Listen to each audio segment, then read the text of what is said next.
Good morning, everyone. Welcome to Ponderings of the Priest. This week we continue our ponderings with living the values of Jesus. And the value I'd like for us to ponder today is selflessness.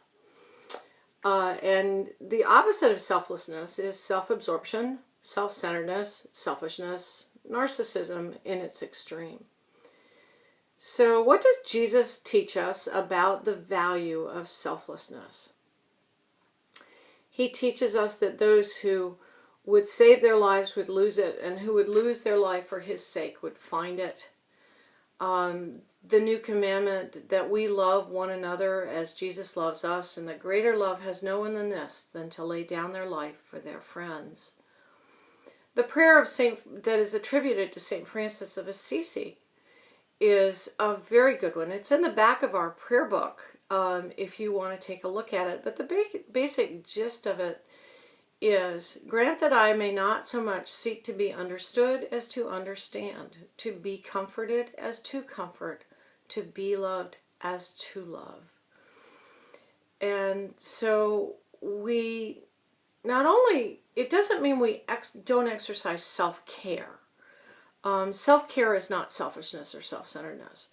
But when all I do is think about myself and how you affect me and what am I going to get out of this and what's in it for me, and I have to think of myself first, that kind of thing, that's not selflessness. That's self-centeredness and self-absorption.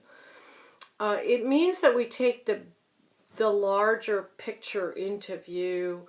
It's from John Donne when he said, no man is an island, no woman is an island, that we're all connected in the words of AT&T a long time ago, and that what I do affects you and what you do affects me, and that we're all on this planet and we need to figure out how to get along. And selflessness is one of the key values for us to learn how to do that.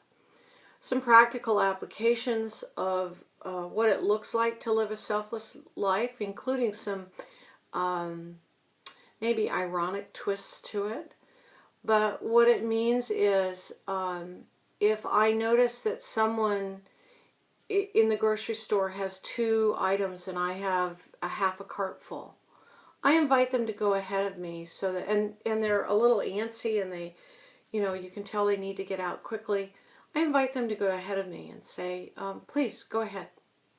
Selflessness means I hold the door for somebody without the expectation of anybody saying thank you in return.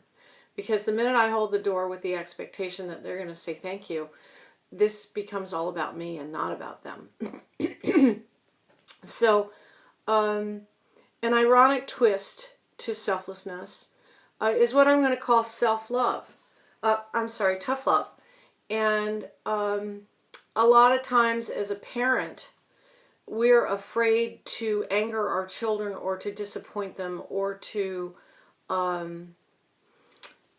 take something away from them or to discipline them somehow, because then they might be mad at us, they might not like us, they might tell us we're not their friend anymore, they may hate us.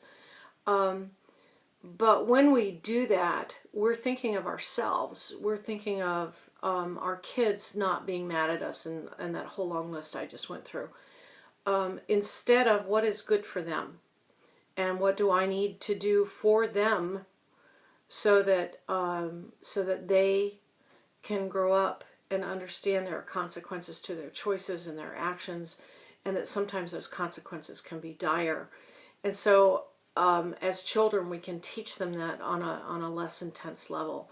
I did that once with my oldest son. I said, I love you enough to let you hate me right now. And he very manipulatively said, it's working. I said, good. Means I'm doing my job. But that required selflessness because it really frightened me to do so. So there's lots of ways to practice selflessness.